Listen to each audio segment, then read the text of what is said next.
A causa de la homofobia generalizada y de los prejuicios de la época, los reclusos homosexuales rara vez reciben solidaridad de los demás presos, quedando generalmente aislados y sin ningún poder dentro de la jerarquía de los prisioneros. Durante la era nazi, entre 5.000 y 15.000 hombres considerados delincuentes homosexuales son encarcelados en campos de concentración. De ellos, miles morirían y aquellos que sobrevivirían quedarían marcados hasta el final de sus vidas. Sin embargo, a pesar de esta homofobia, había homosexuales reconocidos dentro del movimiento nazi. Entre ellos destacaba Ernst Röhm, quien se definió a sí mismo como orientado al mismo sexo, y para reducir la criminalidad. Del mismo modo, este régimen nazi ordenó a la policía que detuviera a personas con condenas previas por delitos sexuales como exhibicionismo público, relaciones sexuales con menores e incesto. Entre estos detenidos había varios homosexuales, algunos de los cuales fueron encarcelados en los primeros campos de concentración nazis. El sistema judicial nazi alemán también incluyó la castración en la práctica legal. Desde finales de 1933, los tribunales podían ordenar la castración obligatoria de ciertos delincuentes sexuales. Sin embargo, al menos al comienzo de esta nueva ley, los hombres arrestados en virtud del artículo 175 no podían ser castrados sin su supuesto consentimiento. No obstante, en algunos casos, los hombres encarcelados en virtud de este estatuto podían obtener la libertad anticipada si se ofrecían voluntariamente a ser castrados. Uno de ellos fue Friedrich Paul von Grotzsheim. Él fue uno de los 230 homosexuales detenidos por las SS en enero de 1937. Von Grotzsheim estuvo recluido durante 10 meses en una celda sin calefacción, con muy poca comida y sin aseos. En 1938 fue detenido y torturado de nuevo. Tras ello, los nazis lo liberaron bajo la condición de que aceptara ser castrado. Friedrich Paul accedió y se sometió a la operación.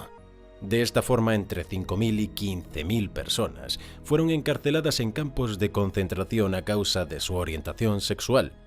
A este grupo de prisioneros se les solía exigir que llevara un distintivo con un triángulo rosa cosido en el uniforme del campo.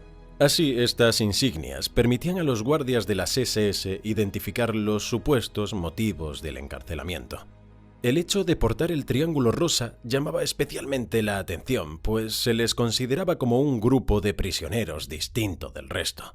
Según muchos relatos de supervivientes, los reclusos que llevaban este triángulo rosa se encontraban entre los grupos más maltratados en los campos. Los guardias de las SS asesinaban a los prisioneros homosexuales por crueldad o durante juegos sádicos. Asimismo, hay constancia de que los oficiales de las SS utilizaban estos triángulos rosas en el pecho de los presos como dianas a las que disparar para practicar. A mediados de 1942, casi la totalidad de los 200 prisioneros homosexuales de Sachsenhausen fueron ejecutados. En ocasiones a estos presos se les asignaban las labores más penosas y exigentes del sistema de trabajo del campo.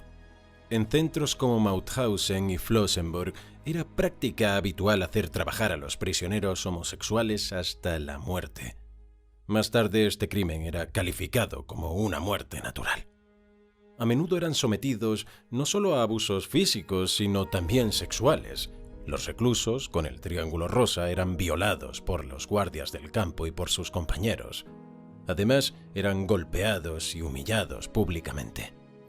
En el campo de concentración de Buchenwald, los prisioneros homosexuales fueron objeto de tratamientos experimentales contra el tifus e incluso fueron sometidos a experimentos médicos inhumanos en los que se trataba de cambiar su orientación sexual a través de la implantación de un gránulo que liberaba testosterona. La mayoría de los presos murieron poco después de los experimentos. También eran obligados a probar opiáceos y pervitin. Asimismo, en Sachsenhausen se les administraban tratamientos experimentales para las quemaduras por fósforo. A partir de noviembre de 1942, los comandantes de los campos de concentración tuvieron oficialmente el poder de ordenar la castración forzosa de los prisioneros del Triángulo Rosa.